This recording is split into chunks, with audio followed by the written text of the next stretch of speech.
কলকাতা আলিপুর চিড়িয়াখানা 2024-এ ঘোরার জন্য সবথেকে বেস্ট আর সবথেকে কম খরচায় ঘোরার লোকেশন হচ্ছে কলকাতা চিড়িয়াখানা। আই থিঙ্ক অনেকে এর আগে গেছো, বাট যারা যাওনি তাদের জন্য ছোট্ট একটা 4 মিনিটের প্রোমো ভিডিও, যেখানে আমি এই মুহূর্তে দেখাতে চলেছি যে কোন কোন প্রাণী বা পশু বা পাখি অ্যাভেলেবেল রয়েছে চিড়িয়াখানাতে। বিকজ তোমরা অবভিয়াসলি একটা এক্সপেকটেশন নিয়ে যাচ্ছ যে আমরা কি দেখতে পাবো কি পাবো না, তো সেই সব ইনফরমেশন এই ছোট্ট ভিডিওতে পেয়ে যাবে।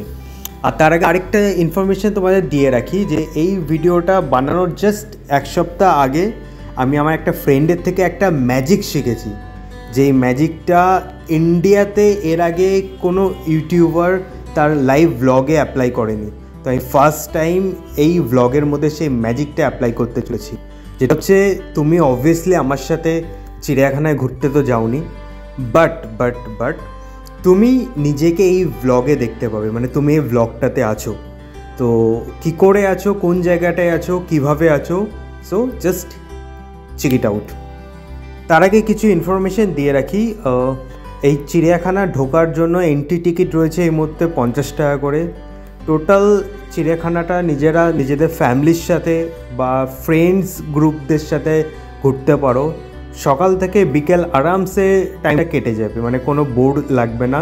খুব ভালো জায়গা, ইভেন খুব পিসফুল এরিয়া রয়েছে। কলকাতার চিড়িয়াখানা অনেক বছর পুরনো, অনেক আগেকার চিড়িয়াখানা, বাট এখন অনেক ডেকোরেশন, অনেক মেনটেনেন্স হয়েছে।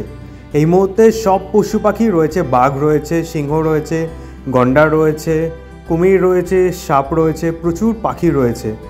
সো আই থিঙ্ক তোমাদের সবার ভালো লাগবে।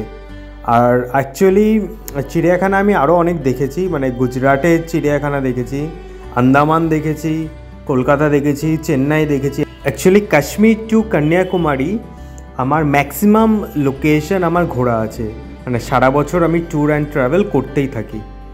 সো যদি কেউ কাশ্মীরে ভ্লগ দেখতে চাও, মানে কাশ্মীরের ট্যুর গাইড, আন্দামানের travel video, even Gujarat, Chennai, Puri বা অন্যান্য, লাস্ট ইয়ার যেরকম নিউ ইয়ারে আমি সুন্দরবন গেছিলাম। সো তোমরা যদি জানতে চাও বা কিছু ইনফরমেশান নিতে চাও, সো আমার চ্যানেলে ভিজিট করতে পারো। ওখানে প্রত্যেকটা ভিডিও আলাদা আলাদা করে সেপারেটলি রয়েছে।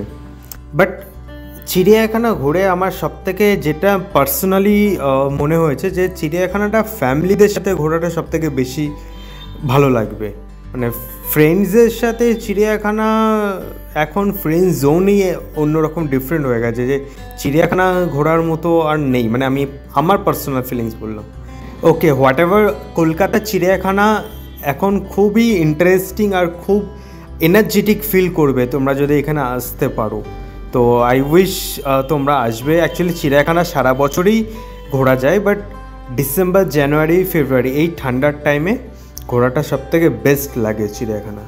সো যাই হোক, তোমাদের যেটা প্রমিস করেছিলাম যে এই ভ্লগে তুমি আছো, এতক্ষণ ধরে ভিডিওটা দেখছো, মানে তুমি নিজের জন্য ওয়েট করে আছো। সো ফাইনালি তোমাকে দেখতে চলেছো। So presenting my favourite and my lovely viewer. Yes, so এই হলে তুমি। সো প্লিজ কমেন্টে জানিও তুমি নিজেকে দেখে কি ফিল করছো বা কি তোমার মাথায় এই মুহূর্তে চলছে। আর হ্যাঁ, যদি সত্যি রাগ আসছে আমার ওপর খুব, তো নিচে লাইক আর সাবস্ক্রাইব বাটনটা রয়েছে, জোরে করে একটা হিট করো। Okay, see you soon in next video. Tata, bye by.